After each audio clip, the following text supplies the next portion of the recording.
En este vídeo se tratarán las diferentes modalidades de violencia de género que pueden desarrollarse. Es verdad que cuando escuchamos hablar de violencia de género se nos viene a la cabeza una violencia visible, que deja rastro y que puede comprobarse en la apariencia de las mujeres y niños que la sufren. Sin embargo, esta violencia que deja huella visible en la víctima no es la única, ni siquiera la más dolorosa. Si nos hacemos eco de los diferentes testimonios de las víctimas de violencia de género, coinciden en asegurar que ni los golpes ni sus secuelas físicas es lo que más duele. No pierden el miedo a que el desenlace de esos golpes sea fatal, pero las víctimas de violencia de género tienen que sentir el hostigamiento a que su agresor la someta y el ahogamiento incansable. Es verdad que las víctimas de violencia de género muchas de las veces no se reconocen como víctimas, lo que ayuda a los agresores a conseguir su empeño de sometimiento. En este sentido, la guía de actuación con perspectiva de género en la investigación y enjuiciamiento de los delitos de violencia de género, publicada por la Unidad de Coordinación de Fiscalía, reconoce que las víctimas no quieren denunciar, creen que la violencia alcanza solo las agresiones de gran intensidad, pueden normalizar los golpes de menor intensidad, minimizan la violencia tras la denuncia, creen que sus hijos no están sufriendo violencia mientras el agresor no les pegue. No hablan de agresor, sino de hombre impulsivo, con genio o con carácter. A veces se sienten culpables porque le han provocado. Tienen muchas dudas sobre qué va a pasar con ellas y sus hijos. Si es una mujer extranjera y no ha conseguido todavía regularizar su situación en territorio español, está convencida de que la pueden expulsar. El Convenio de Estambul, al que aludimos en otras ocasiones, reconoce dentro del concepto de violencia de género todo sufrimiento o daño con carácter de naturaleza física, sexual, psicológica o económica. Por supuesto, debemos tener en cuenta que todas estas manifestaciones, exceptuando las agresiones físicas, pueden ser llevadas a cabo en el entorno virtual.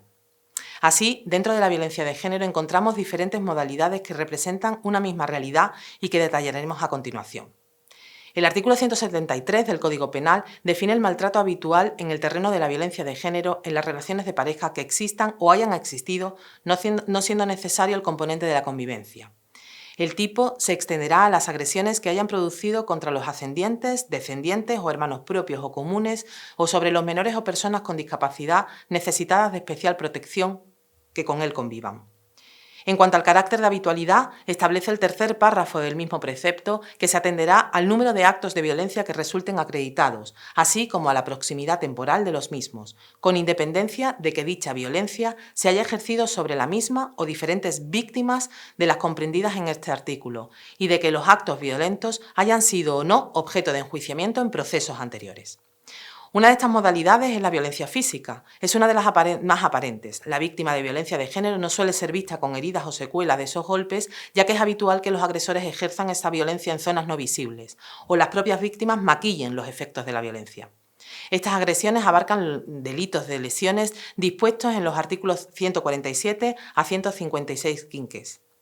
En estos casos, se aumenta el límite penológico en caso de que la víctima del delito sea aquella que tenga o haya tenido la consideración de cónyuge o relación afectiva con o sin convivencia. Con respecto a la modalidad de violencia sexual, es una de las manifestaciones de violencia de género que pueden resultar más controvertidas y malentendidas durante la convivencia conyugal o en pareja. Y es que se tiene la falsa creencia de que el vínculo matrimonial o afectivo es una especie de pasaporte en blanco para el consentimiento, es decir, que este vínculo es una especie de consentimiento implícito a las relaciones sexuales encubierto por los deberes conyugales. Y por supuesto nada más lejos de la realidad. En este sentido, el Tribunal Supremo ha admitido que el matrimonio, la relación de pareja, no puede suponer la negación de la libertad sexual de la mujer. Asimismo, señala que nada más lejos de la realidad por cuando la libertad sexual de la mujer casada o en pareja emerge con la misma libertad que cualquier otra mujer, no pudiendo admitirse de modo alguno una construcción de la relación sexual en pareja bajo la coerción de la fuerza y no admitiéndose tampoco que pueda existir incluso un error de prohibición en estos casos. La violencia psicológica es una de las manifestaciones de violencia que pueden pasar más desapercibidas para el entorno de la víctima, incluso para ella misma que normaliza la situación. Supone el más absoluto desprecio por la integridad moral y la dignidad humana de la persona que la sufre, así como la eliminación de todo atisbo de autoestima y seguridad de la víctima que realzará la posición de su agresor como su salvador. Su forma habitual es la expresión de descalificativos, humillaciones o menosprecios que provocan la merma en la autoestima de la persona que los recibe. Este tipo de violencia comienza de forma gradual, sin que la víctima apenas los aprecie, y persistiendo más que ninguna otra modalidad de violencia. El padecimiento de esta violencia es constante y las secuelas, como se ha advertido, pueden ser irreversibles. Hay que distinguir en el seno de la violencia psicológica dos modalidades diferentes, aunque pueden ser concatenadas e inclusivas. Por un lado, la violencia emocional y por otro, la violencia de control. La primera de ellas supone el uso de todo tipo de palabras hirientes, humillaciones, amenazas, hostilidad verbal, malos gestos, cambios inesperados de conductas y también el ignorar a la víctima.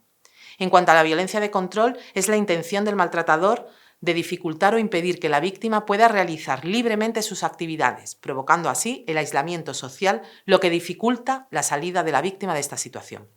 El Código Penal tipifica este tipo de violencia en los delitos contra la integridad moral.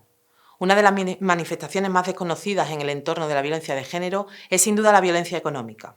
Esta supone todo acto contra el patrimonio o libertad de la mujer en el manejo de la economía propia o familiar, causando un efecto de subordinación al agresor tal que le impide salir de la situación.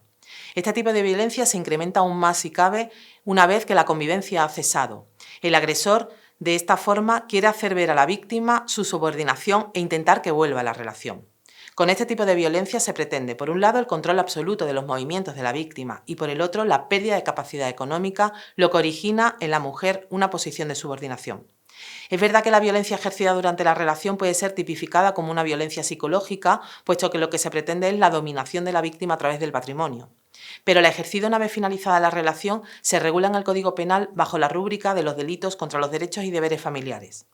Al respecto, en el año 2021 se dictó una sentencia pionera en la que se reconocía que actos pueden ser considerados violencia de género económico. Se establece que puede dar lugar a la misma bien el impago reiterado e injustificado de pensiones alimenticias establecidas por resolución judicial en caso de separación o divorcio y además las que se extienden a la práctica de obstaculizar la disposición de los recursos propios o compartidos en el núcleo familiar o de pareja, por ejemplo, la vivienda en caso de afección hipotecaria, y en la apropiación ilegítima de bienes de la mujer.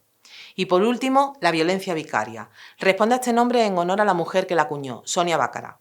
Es una de las manifestaciones más reprochables que pueden darse. Se trata de utilizar a personas, mascotas o bienes para manifestar esa subordinación de la mujer a la que quiere proporcionarle un dolor indescriptible y del que no podrá recuperarse. Son muchos los niños que han muerto en manos de sus padres con la simple finalidad de hacer daño a la madre. Y en este sentido, la ley permite la posibilidad de suspender la custodia, régimen de visitas y o patria potestad a aquellos padres que han sido condenados o están inmersos en un proceso penal por actos de violencia de género.